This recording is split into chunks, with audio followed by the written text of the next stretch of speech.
আসসালামু আলাইকুম ওয়া রাহমাতুল্লাহি ওয়া বারাকাতুহু। সুপ্রিয় সুন্নতে নববী টিভির দর্শক মণ্ডলী, প্রিয় ভাইরা, আজকে আমরা চমৎকার একটি বিষয় আলোচনা করব। সেটি হচ্ছে হৃদয়ে মৃত ভূমিতে ঈমানের বৃষ্টি। বৃষ্টি যেমন শুষ্ক মৃত জমিনকে জীবিত করে তোলে, ঠিক তেমনিভাবে মানুষের অন্তর যখন পাপ, অবহেলা, অবিশ্বাস আর দুনিয়া প্রীতিতে জমাট বেঁধে যায়, তখন কোরআনের আয়াত, রাসূল আকরাম সাল্লাল্লাহু আলাইহি ওয়াসাল্লামের সুন্নাহ এবং আল্লাহর ভয় আর চোখের অশ্রু হয় সেই অন্তরের জীবন্ত পানি, ঈমানের বৃষ্টি। মানুষের হৃদয়েও এক ধরনের ভূমি। কখনো সেই হৃদয় কোমল হয়, কারোর হৃদয় কঠিন হয়, কারোর হৃদয় মৃতপ্রায় হয়ে থাকে। কিন্তু আল্লাহ তাআলার কুদরতের বৃষ্টি সেই হৃদয়কে জাগিয়ে তোলে যদি অন্তরে প্রবেশ করে ঈমানের পানি।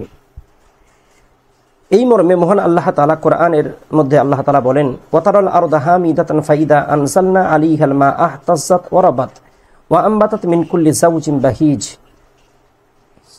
সূরা আল হজ। আল্লাহ তাআলা বলেন, আর তুমি ভূমিকে শুষ্ক অবস্থায় দেখো, অতঃপর আমি যখন তার উপরে পানি বর্ষণ করি তা সজীব ও সবুজ হয়ে ওঠে, ফলে উৎপন্ন করে সর্বপ্রকারের নয়ন অভিরাম উদ্ভিদ। এই আয়াতে আল্লাহর প্রকৃতির একটি দৃশ্যের মাধ্যমে ঈমান ও আধ্যাত্মিক জগতের একটি সূক্ষ্ম ইঙ্গিত আল্লাহ তাআলা করেছেন। ঠিক যেমনইভাবে একসময় শুকিয়ে যাওয়া জমিন জীবন্ত হয়ে ওঠে, ঠিক তেমনইভাবে আধ্যাত্মিক মৃত অন্তর আল্লাহর বাণীতে জীবিত হয়ে ওঠে। আল্লাহ তাআলা আরও বলেন, আওমান কানা মাইতান ফাআহইয়াইনাহু ওয়া জাআলনা লাহু নূরান ইয়ামশি বিহি ফিন-নাস। যে ব্যক্তি মৃত ছিল, অতঃপর আমি তাকে জীবিত করেছি এবং আমি তার জন্য এমন এক আলো দিয়েছি যার দ্বারা সে মানুষের মাঝে চলে বেড়ায়। সূরা আনআম।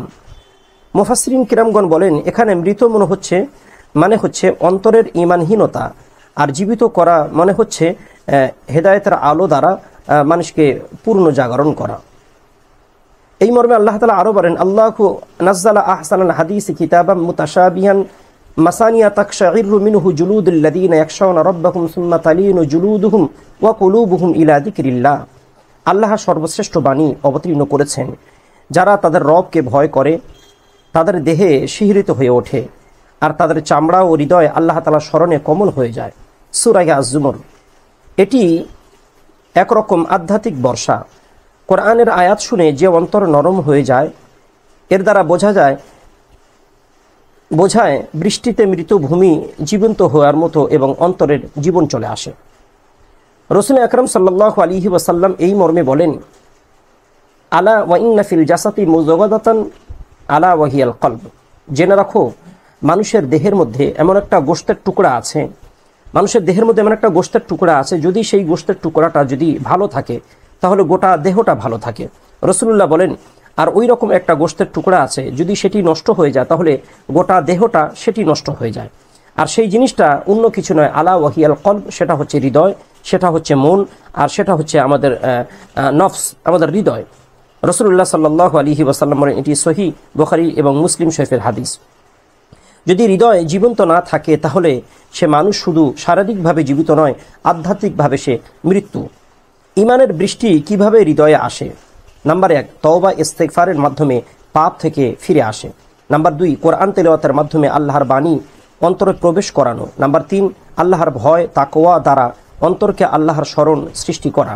নাম্বার 4, আল্লাহর প্রেম, রাসূল আকরাম সাল্লাল্লাহু আলাইহি ওয়াসাল্লামের সুন্নাহ অনুসরণে হৃদয় আলোকিত করা।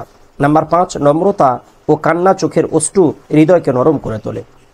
জীবন্ত হৃদয়ের আলামত কি কি? জীবন্ত হৃদয়ের লক্ষণ কি কি? আমার হৃদয় জীবিত আছে, এর লক্ষণ কি? এর লক্ষণ হচ্ছে, কোরআন শুনলে হৃদয় কেঁপে ওঠে, প্রথমে এক নম্বর। দ্বিতীয় নম্বর, গুনাহ করলে তা অনুতাপ হয় যে আমি গুনাহ করেছি, আমি অন্যায় করেছি, পাপ করেছি। নাম্বার 3, জিকির, আজগার ও দোয়া তার ভালো লাগে। নাম্বার 4, অন্যায়ের বিরুদ্ধে রুহু জেগে ওঠে, হৃদয় কেঁপে ওঠে অন্যায় দেখলে। নাম্বার 5, নেক আমলে আগ্রহ জন্মায়। যে হৃদয়ে গুনাহ, অবহেলা ও দুনিয়ার মোহে জমাট বেঁধে গেছে তা জীবিত হতে পারে। প্রয়োজন শুধু ঈমানের বৃষ্টি, যা আসে কোরআন, দোয়া, আল্লাহর ভয় ও ভালোবাসা থেকে। যেমন মৃত জমিনে প্রাণ আসে, তেমনি এক ফোঁটা হৃদয়ের আলো হৃদয়ের জমিনেতে এনে দিতে পারে জীবন, নূতন জাগরণ।